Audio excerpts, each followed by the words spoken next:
Abra a Bíblia aí em 1 Coríntios, capítulo 11.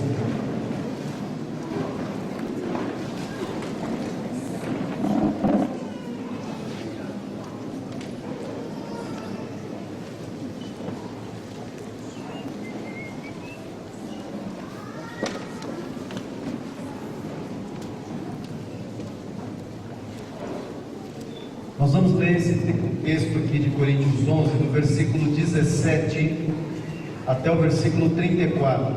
Só que nós vamos ler primeiro, nós vamos dividir esse texto em duas partes. Eu queria ler primeiro com vocês, do versículo 17 até o versículo 22. Para não fugir à regra, eu esqueci das crianças. Crianças até 6, né? Os de 7 em diante ficam aqui.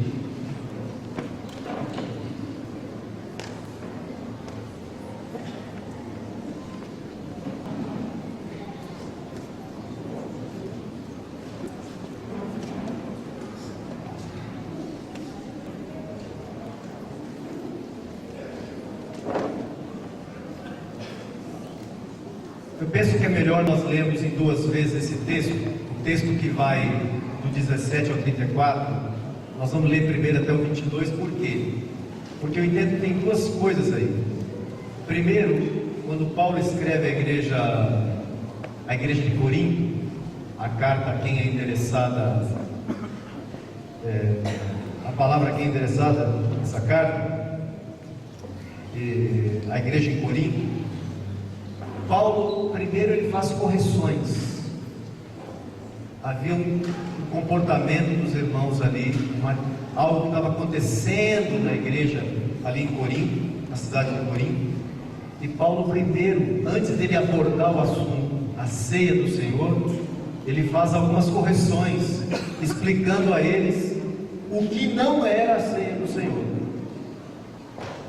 Então ele diz, começando no versículo 17: Nisto, porém, que vos prescrevo, não vos louvo, porquanto vos ajuntais, não para melhor, e sim para pior.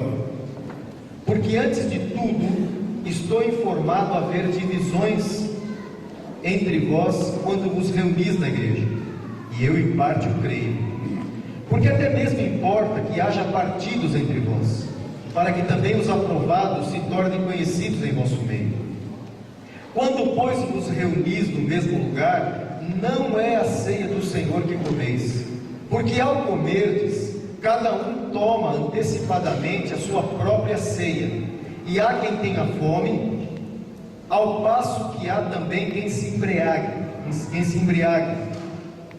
Não tendes, porventura, casas onde comer e beber? Ou menosprezais a igreja de Deus e envergonhais os que nada têm?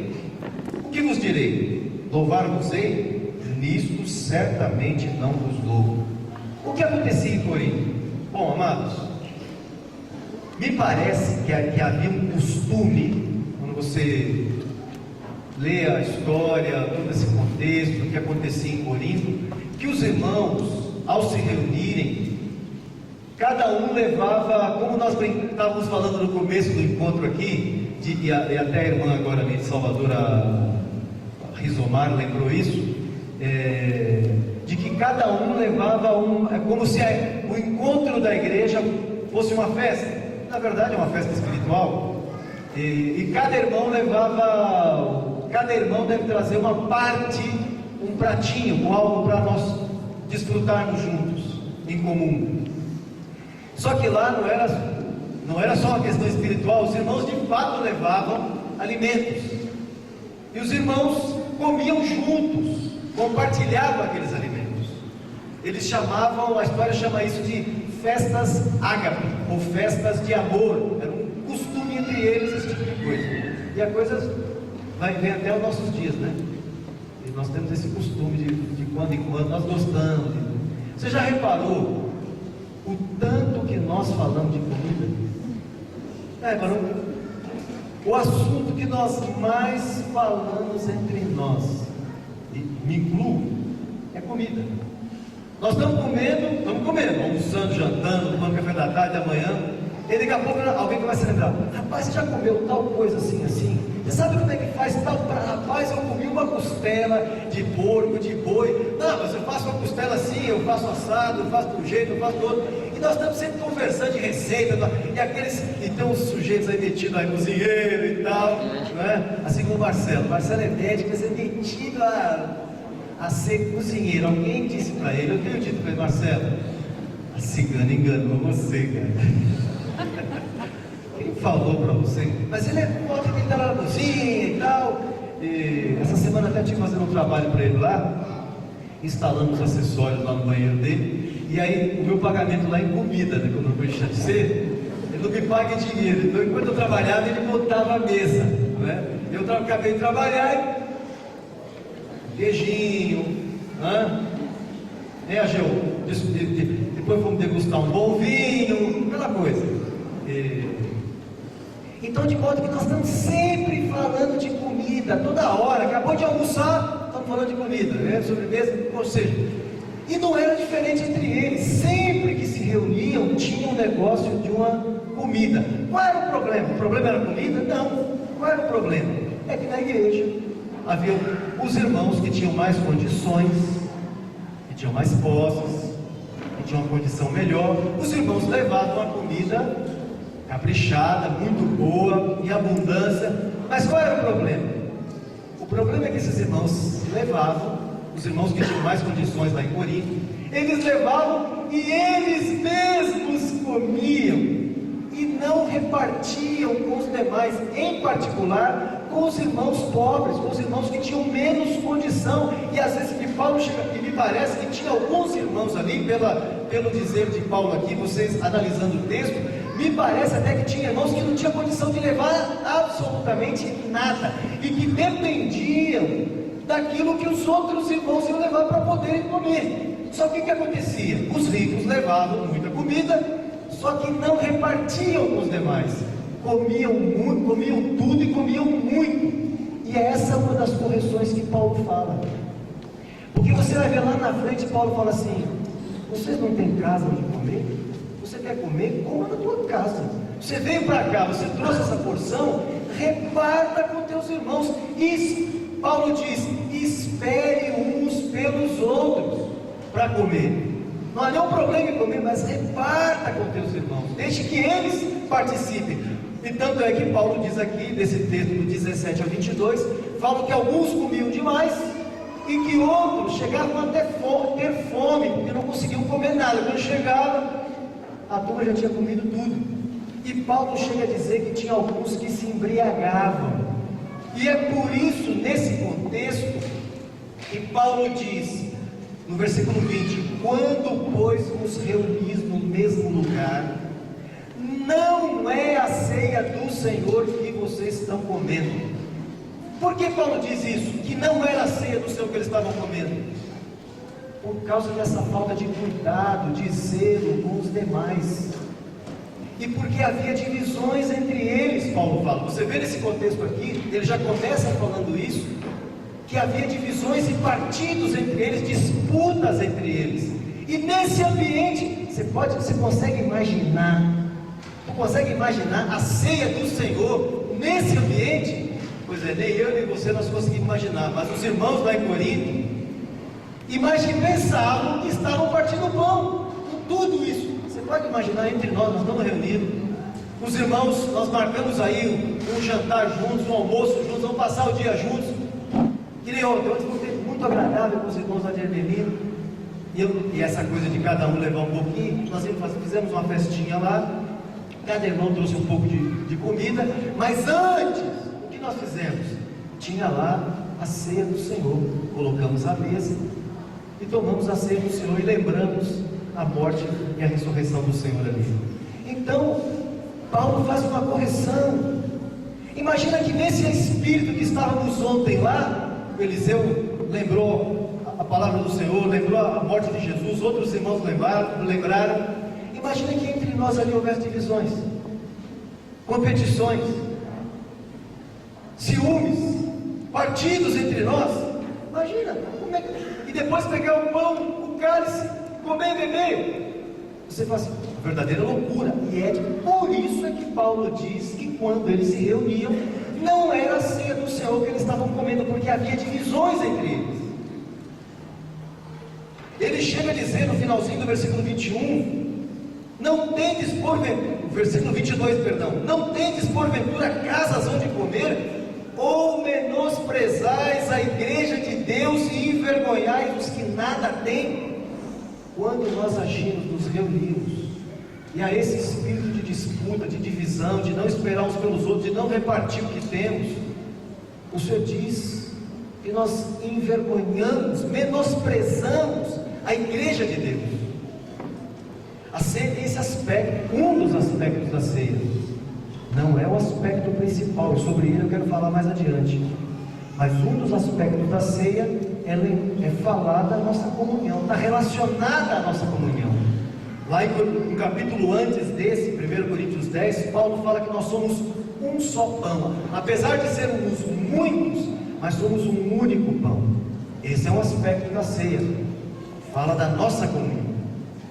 Pois bem, do versículo 23 em diante, Paulo traz as orientações sobre a ceia. Vamos ler. Versículo 23. Primeiro ele fez a correção, dizendo que não deveriam partir o pão, se reunir para partir o pão com esse espírito, havendo divisões, não esperando pelos irmãos. Versículo 23, ele passa a dar as orientações. Porque eu recebi do Senhor o que também vos entreguei, que o Senhor Jesus, na noite em que foi traído, tomou o pão, e tendo dado graças, o partiu e disse: isto é o meu corpo, que é dado por vós, fazei isso em memória de mim. Por semelhante modo, depois de haver ceado, tomou também o cálice, dizendo: este cálice é a nova aliança no meu sangue, fazei isto todas as vezes que o beberdes em memória de mim.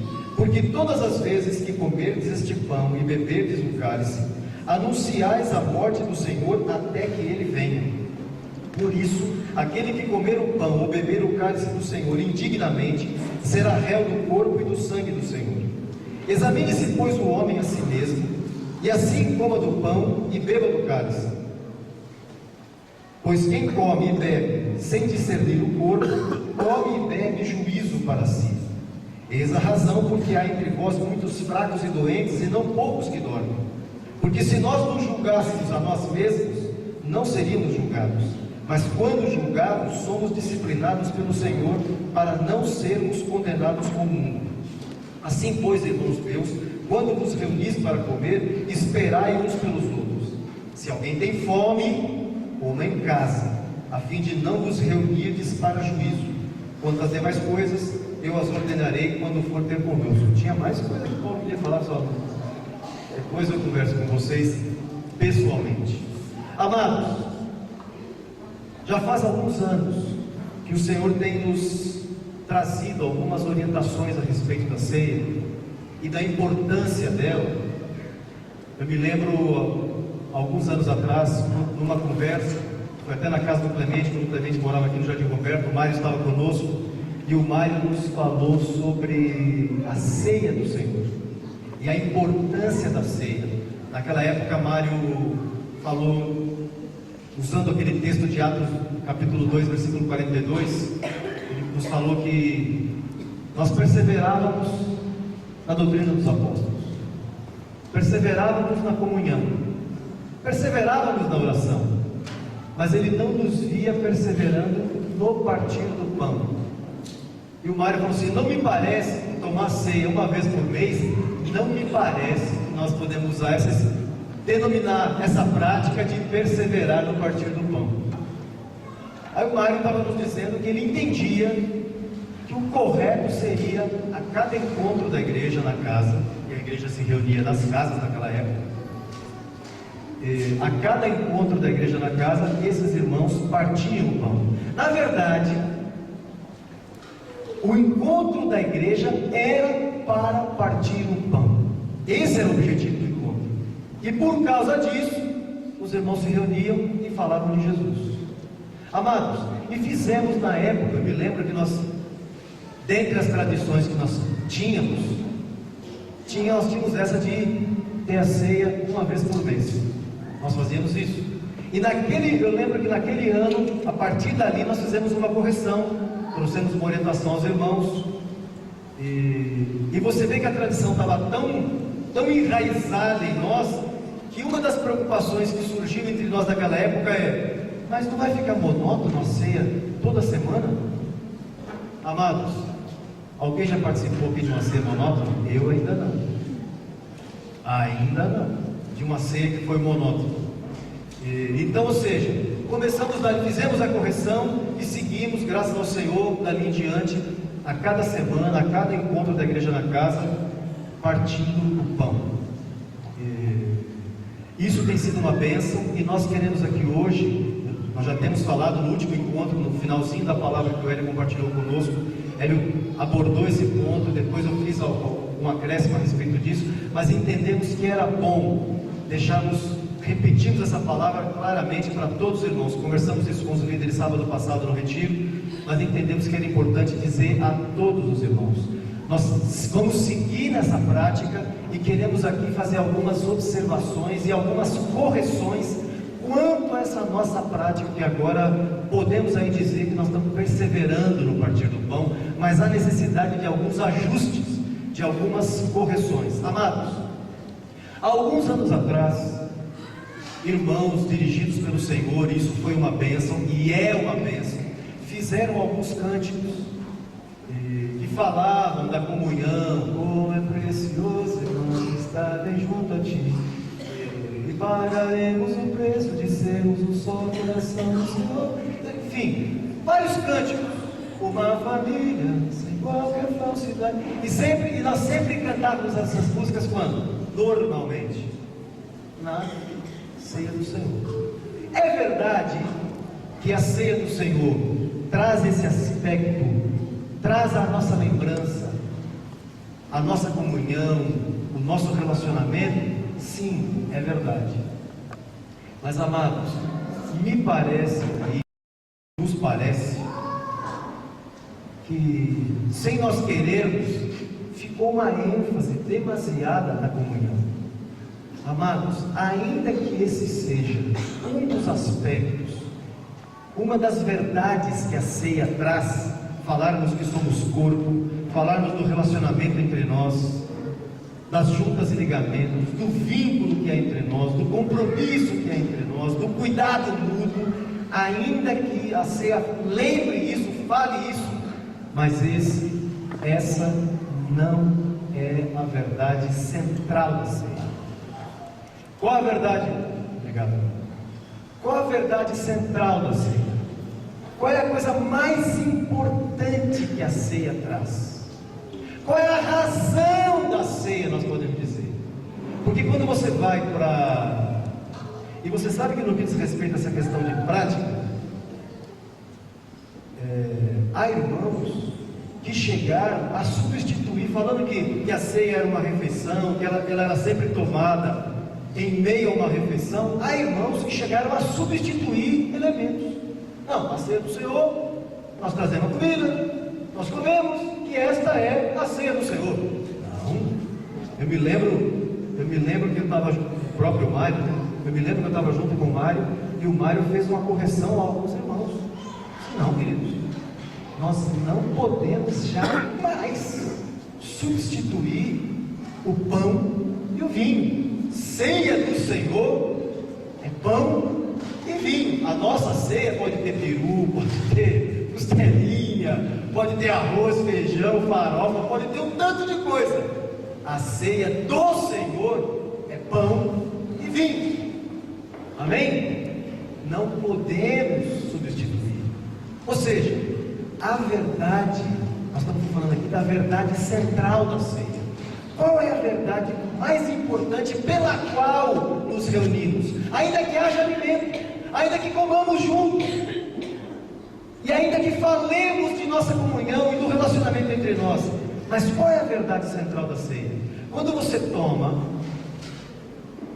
lembra o Evangelho de Mateus, capítulo 26, na última ceia, Marcos e Lucas lembram esse episódio também, mas eu lembro aqui de Mateus.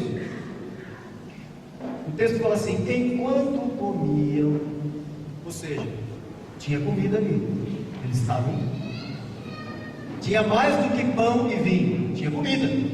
Enquanto comiam, a Escritura diz assim: Jesus tomou o pão e, tendo dado graças, o partiu, ficando evidente: bom, amados, até aqui foi a nossa ceia, daqui em diante, agora é a ceia do Senhor. Ou seja, é um momento solene. Amados, atenção aqui, agora é a ceia do Senhor. Em qualquer encontro que tivermos, o centro, a mensagem central, e Jesus diz ali, Jesus já dá o recado, ele já transmite a verdade que ele quer que se perpetue no meio da igreja. Ele diz: fazei isso em memória de mim. Fazei isso em memória de mim. Quando Paulo fala aqui no versículo 23, porque eu recebi do Senhor o que também vos ensinei, que o Senhor Jesus, na noite que foi traído, tomou o pão e, tendo dado graças, o partiu e disse: fazei isso em memória de mim. Amados, essa é a verdade central da ceia. A verdade central da ceia não é nossa comunhão, não é o vínculo que temos entre nós, não é a responsabilidade de cuidado que temos uns com os outros, não é a aliança que temos uns com os outros. A verdade central da ceia é a aliança que Jesus fez conosco por meio de sua cruz. O que tem que ser lembrado na ceia é a obra de Jesus, sua morte e ressurreição. Amém? O momento da ceia, amados, por que eu digo que é um momento solene? E por que nós precisamos fazer ajustes e correções entre nós e tomar cuidado? Porque já vimos entre nós, no momento da ceia, eu já vi, você também, no momento da ceia, irmãos, os irmãos estão ali com pão e com vinho na mão. Irmãos, eu queria aqui fazer um pedido de oração, que os irmãos orassem, eu também queria isso aqui, irmãos, eu queria. Amados, você quer lembrar algo na ceia? Você quer dizer algo na ceia? Lembre do que Jesus fez. Você quer pedir algo? Peça depois, peça antes. O momento da ceia é para uma única coisa: lembrarmos a obra de Jesus, trazer à memória a obra de Jesus.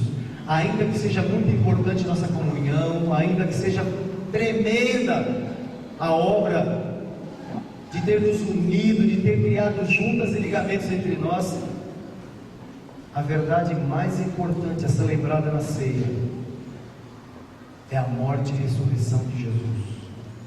O assunto da ceia é este. Na verdade, amados, esses irmãos se reuniam para tomar a ceia. O centro das reuniões na casa era a ceia do Senhor. E porque eles tomavam a ceia, o que sempre acontecia? Sempre falavam de Jesus. O assunto da ceia era quem? Ele. E o que ele fez, o que ele está fazendo e o que ele fará. Esse é o assunto. Não é momento de pedir oração, não é momento de dar aviso. A ceia é um momento solene. Por isso nós temos orientado os irmãos, repetimos isso aos líderes semana passada, começar o encontro tendo a mesa posta, o pão e o vinho ali. Amém? Diante de todos. Nós estamos reunidos em volta da mesa. Estamos ali compartilhando, falando de Jesus, lembrando testemunhos do que o Senhor tem feito, oramos uns pelos outros, enfim, está transcorrendo todo o encontro, tudo aquilo que o Senhor quer para aquele encontro. Cantamos, oramos uns pelos outros, não importa, os irmãos profetizam uns aos outros, amém? A ceia está ali. Quando vamos partir o pão? Quem disse que é no final do encontro? Não necessariamente. Por que não partir o pão no começo do encontro? Por isso a importância de ter a ceia ali. Você pode partir o pão no começo do encontro, pode partir no meio ou no fim, de acordo com aquilo que o Espírito Santo os orientar ali naquele encontro. Amém? Assim que seja assim, amados. O momento da ceia é lembrar de Jesus. Amém? Amém. Outra coisa, os elementos é pão e vinho. Amados, até esses dias nós vínhamos comendo pão na ceia do Senhor, e na maioria, eu creio que aqui, não sei se há alguma exceção aqui entre nós, mas na maioria das vezes nós usávamos suco de uva. Amados, uma correção aí, o que eles usaram, e não me venha com essa conversa que o vinho que Jesus usou não tinha álcool. Isso não existe, amados. O suco é uma coisa relativamente nova.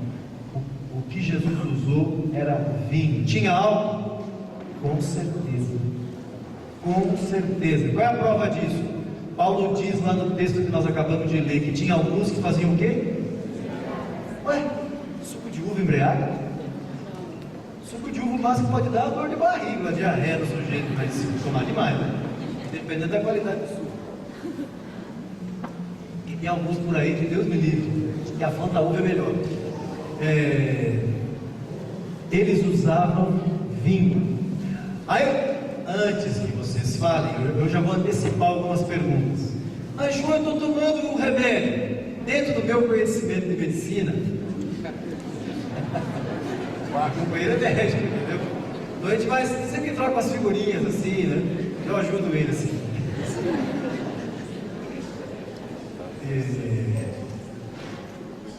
Isso foi um tabu que Marcelo quebrou comigo. Eu me lembro que uma vez eu tinha uma gata e ela mordeu minha mão. Eu cheguei na casa do Marcelo com a mão inchada. Eu estava tomando antibiótico, anti-inflamatório, sei lá. E o Marcelo, como sempre na casa dele, sempre tem um bom vinho, né? E o Marcelo chegou lá e disse: João, toma um vinho aqui, nós aqui juntos aqui. Tinha um queijinho lá especial e tal, aquela coisa. Pois bem. Eu disse: não, Marcelo, eu estou tomando antibiótico. Eu disse: João, não tem problema nenhum. Você pode tomar seu antibiótico, o vinho não vai fazer, não vai alterar absolutamente nada nisso que você está tomando. Então, e nós não estamos falando que eu tomei uma taça de vinho, não tomei um dedinho de vinho. Na ceia, qual a quantidade de vinho que vocês vão tomar? Um dedinho de vinho, amados. Fique tranquilo, pode tomar vinho tranquilo, pode continuar tomando seu remédio, que não vai fazer alteração nenhuma. Outra pergunta que pode surgir: e os irmãos entre nós que no passado tiveram um problema com bebida alcoólica, que hoje se abstêm completamente da bebida alcoólica? Meus irmãos, se nós não cremos que esse irmão, essa irmã foi liberta pelo poder do nome de Jesus, que evangelho é esse que nós estamos pregando? Se eu não crer que uma pessoa que nasceu de novo, que foi transformada pelo poder de Deus, ao tomar um negocinho de vinho assim, ele vai voltar para a vida de embriaguez que ele tinha antigamente. Eu pergunto: que novo nascimento foi esse? Então, queridos, mesmo vocês que têm se abstido de todo tipo de bebida alcoólica, continuem assim, mas na ceia vocês vão tomar um pouquinho de vinho junto com os irmãos. E nós estamos falando, nós não estamos falando de uma festinha, do negócio social, que nós vamos estar juntos, vamos comer um queijinho, bater um papo e tomar um bom vinho. Nós não estamos falando disso, nós não estamos falando da nossa ceia, nós estamos falando da ceia do Senhor. Amém? Então, essa é uma outra correção que vamos fazer. Vamos passar a usar na ceia do Senhor, vamos usar o que eles usavam, o que a igreja de Corinto usava, o que Jesus usou. Jesus usou vinho. Vinho tinha álcool. E você vai tomar aquela ceia e vai ser uma bênção para você, vai ser uma bênção para mim. Amém? Amém? É isso? A ceia é o momento. A ceia é o momento de julgamento? Sim e não. Sim, por quê? Quem que eu posso julgar na ceia? Eu não posso tomar em minhas mãos o pão e o cálice e ficar pensando comigo assim: o o que é que fulano de tal está fazendo aqui que até agora não confessou aquele pecado? O que é que esse miserável está fazendo aqui? Como é que ele tem coragem de pegar o pão e o cálice na mão e fazer? Não, quando você tomar o pão e o cálice na mão, Senhor, como é que eu estou? Senhor, eu estou pronto. Senhor, existe alguma coisa na minha vida que faria com que eu comesse desse pão e tomasse desse cálice indignamente? Senhor, fala comigo. Lembrando, por que a ceia logo no começo? Os irmãos chegarem e já tem a mesa posta.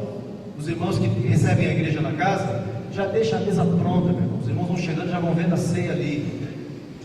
E por que isso? Porque se você chegar e algum irmão tem que fazer algum acerto, algum conserto, não faça, por favor, na hora da ceia, faça antes. Tu teve a reunião toda, teve a semana toda para fazer esse conserto. Por que tem que fazer na hora da ceia? E ainda que tem que fazer, vai num canto ali e fala, para que o enfoque da ceia, aquilo que Marcelo falou, e nós nos lembramos, Marcelo falou isso no encontro com os líderes lá na Zona Leste, muito bem lembrado, e eu quero repetir aqui, nós falamos isso com os líderes, para que o encontro da igreja na casa, isso já aconteceu entre nós, o momento da ceia tem que ser uma sessão de confissão de pecado. Amados, o enfoque da ceia é em memória de mim. O enfoque da ceia não é meus pecados, não é os seus pecados, a menos que você vá lembrar do perdão dos teus pecados, a menos que você vá lembrar que teus pecados foram lavados no sangue de Jesus, aí pode ser. Caso contrário, não é momento de confessar pecado, é momento de lembrar de Jesus. Amém? Vamos fazer assim? Amém. Pois bem, outra coisa, amados, em algum momento da nossa história,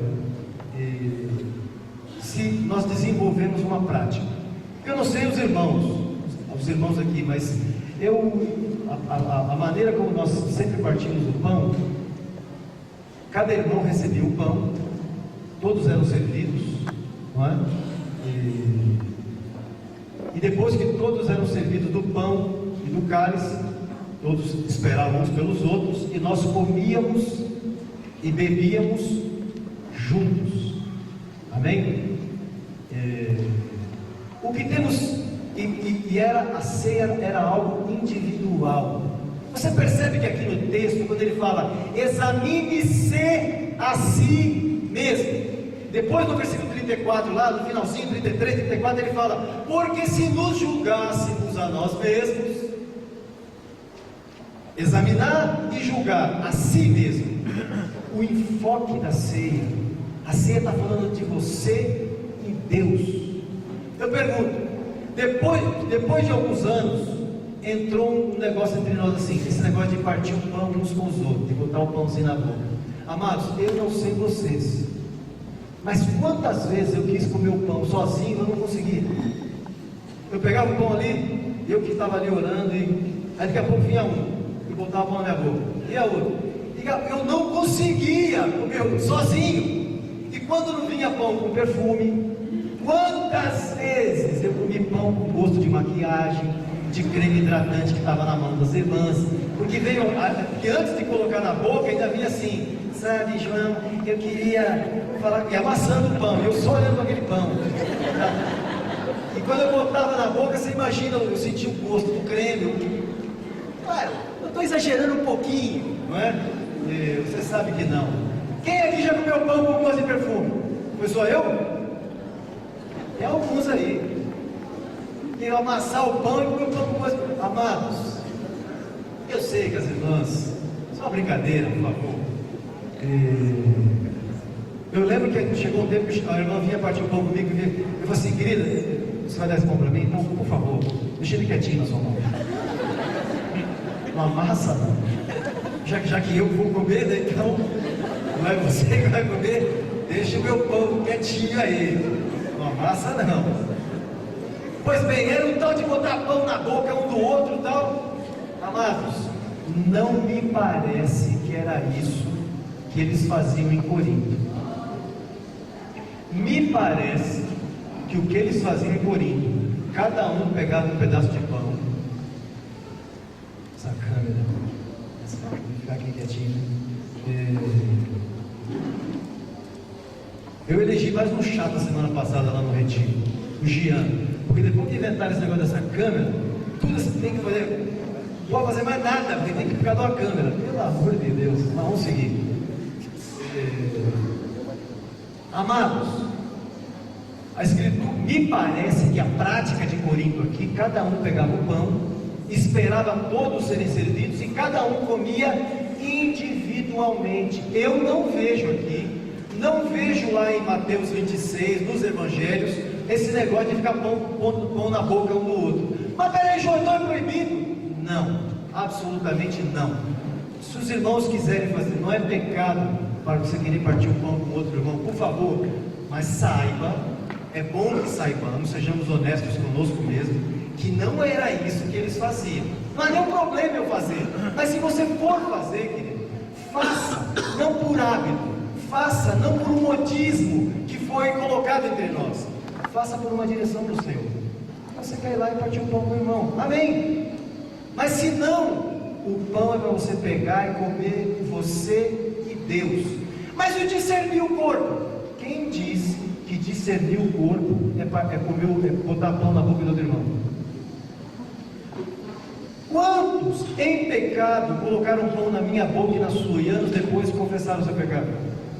E que quando colocaram pão na minha boca e na sua, estava em pecado? Então, discernir, querido, quando eu parto o pão, eu estou partindo o pão, eu estou comendo sozinho o pão aqui, eu não estou partindo o pão sozinho, eu estou partindo com você, e mais, eu não estou partindo só com você, eu estou partindo com os irmãos de Salvador, de Belo Horizonte, de Porto Alegre, de tudo quanto é lugar desse Brasil afora, e aliás, do mundo, porque quando eu estou partindo o pão, eu estou partindo o pão fazendo isso junto com o corpo de Cristo. Eu estou dizendo, claro que eu também estou falando da minha comunhão, com quem? Com toda a igreja. Se eu não posso partir com você ali, com aqueles irmãos, eu não posso partir absolutamente com ninguém. E se eu comer e beber indignamente, eu não estou comendo e bebendo indignamente com aqueles que estão perto de mim ali, eu estou comendo e bebendo indignamente com toda a igreja que está espalhada ao redor do mundo, amém? Então, João, então nós estamos inventando um novo hábito, não, uma nova moda, não, a nova moda nós já temos, nós temos que fazer algum ajuste, lembrar o que era a prática. O que nós estamos fazendo aqui é lembrando qual era a prática original. A prática original era você pegar o pão e comer, pegar o cálice e beber, você e Deus, ponto final. Ah, mas eu queria partir com o irmão. Pode fazer, meu irmão, não tem problema nenhum, não é pecado isso, tá? Mas não vamos pensar que essa é a prática padrão, não é? Não é isso. João, parte com o irmão, mas examine-se antes. Parta com o irmão, mas examine-se antes. Você pode até partir com o irmão. E não pense assim, não, eu estou discernindo o corpo, vou partir com o irmão. Não, discernir o corpo é parar e pensar o seguinte: eu posso comer desse pão, beber desse cálice? Eu estou pronto? Isso é discernir o corpo. Discernir o corpo é comer e beber indignamente, ou fazer o contrário. Então, quando é que eu estou discernindo o corpo? Não, Senhor, meus pecados estão na luz, os irmãos me conhecem, me acompanham, eu estou pronto. Não, houve uma situação, Eliseu, fulano, quem estiver ali perto, ora por mim aqui, cara, aconteceu isso, assim, eu tive um problema com o irmão, ele não está aqui agora, mas assim que eu sair daqui, eu vou lá, eu vou procurar esse irmão, vou ligar para ele, seja lá o que for, mas eu vou consertar. E o que você faz? Paulo fala, examine-se, e dependendo do que acontecer, não come e não beba. É isso que Paulo disse? Está escrito aí? Não, Paulo falou, examine-se, e assim coma do pão e beba do cálice. Ou seja, não há nada que me impeça de comer e beber. O pecado me impede, eu confesso, os irmãos oram por mim, ajusto ali e como e bebo. Amém? É isso. Amém, amados? Amém. Nós queremos seguir nessa prática. Os irmãos entendem, recebem essas orientações, tranquilo, a paz no coração. Amém? Amados, e guardem isso, a razão do encontro é a ceia do Senhor. Quando eu digo a razão do encontro é a ceia do Senhor, por quê? Porque ela nos remete a lembrarmos de Jesus. O que o Espírito Santo quer produzir na ceia é a memória de Jesus. É Jesus ser glorificado. Como é que o Espírito Santo glorifica Jesus na ceia? Ele sendo lembrado.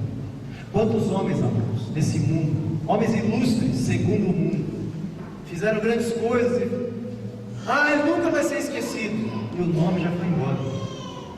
E o nome de Jesus são 2000 anos de história, e o nome de Jesus é lembrado todo santo dia.